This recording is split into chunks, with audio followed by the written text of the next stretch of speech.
El ciudadano ilustre logra algo que solo consiguen las buenas películas: dejarte pensando. Esto se debe claramente a un guión bien escrito a cargo de Andrés Duprat, actual director del Museo Nacional de Bellas Artes en Buenos Aires.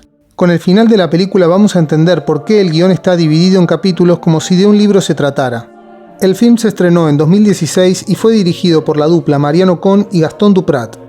Daniel Mantovani, interpretado por un sólido Oscar Martínez, es un escritor ampliamente consagrado con el Premio Nobel, representando a un intelectual, hijo de la Ilustración, ateo y antimonárquico que decide volver a su pueblo por primera vez luego de 40 años para recibir el reconocimiento de ciudadano ilustre. Andrés Duprat explica que para él fue fácil escribir sobre la relación entre el pueblo y la gran ciudad, ya que él proviene de Bahía Blanca y sabe lo que significa la convivencia entre estos dos mundos. Anteriormente, en 2009, Duprat había plasmado esta dicotomía en El hombre de al lado, en donde el personaje de Rafael Spregelburg, instalado en la casa Curuchet, diseñada por el arquitecto Le Corbusier, encarna a un hombre fino, civilizado y contradictorio, en contraste con su vecino, Daniel Araoz, representante en apariencia de una suerte de primitivismo, con el que tiene un problema de medianeras. Navarro en mayor medida y Uribe Larrea aportan sus locaciones y extras para la invención del pueblo ficticio de Salas, epicentro del ciudadano ilustre. Navarro fue elegida por la poca intervención de la modernidad, un casco histórico adecuado y poco transitado que facilitó grabar planos del protagonista caminando por el medio de la calle, lo que mejora el horizonte de la cámara, según Mariano Con.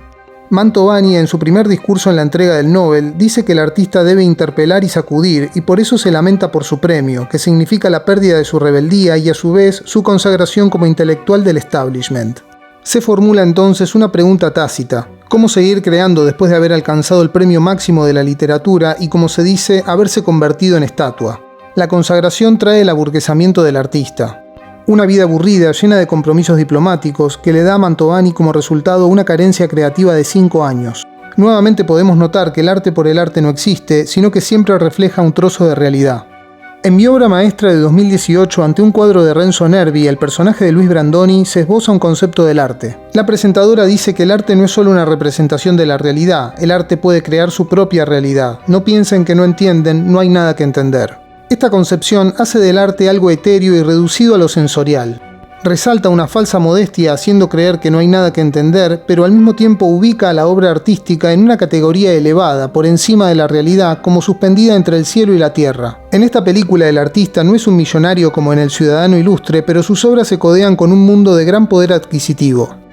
5 años después, se ve a Mantovani corriendo en el parque. Se detiene a observar un flamenco muerto en un lago. La palabra flamingo procede del latín flama, que significa llama. La imagen puede interpretarse como si el fuego de Mantovani se hubiese apagado.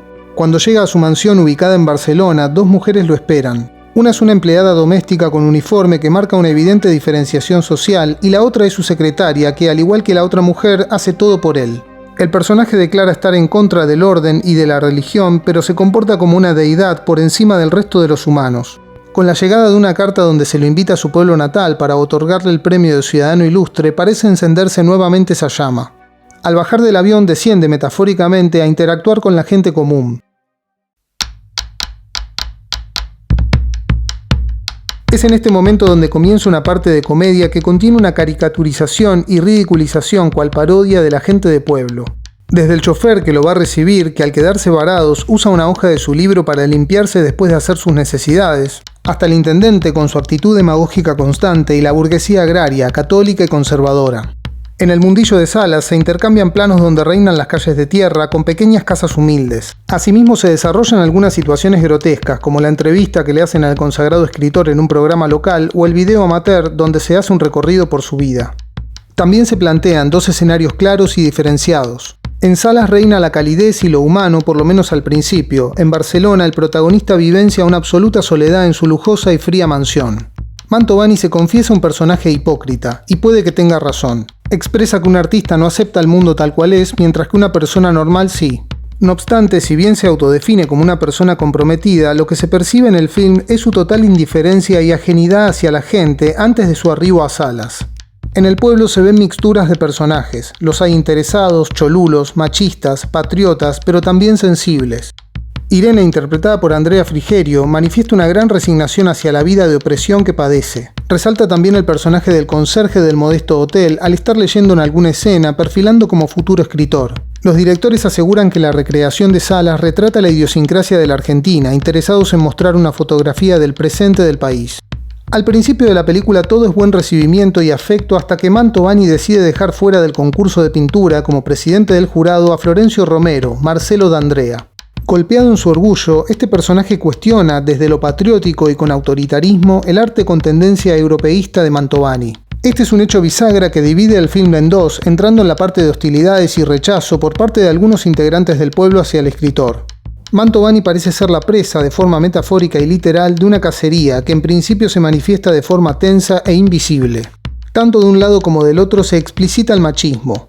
Antonio, encarado por Daddy Brieva, además de ser un asqueroso putero, somete y humilla a su mujer, y Mantovani demuestra ser un perverso cuando cuenta que una admiradora se le metió en el cuarto acotando que parecía ser una nena. Podemos ver que Mantovani se buscó algunas de las agresiones por parte de algunos habitantes del pueblo salense.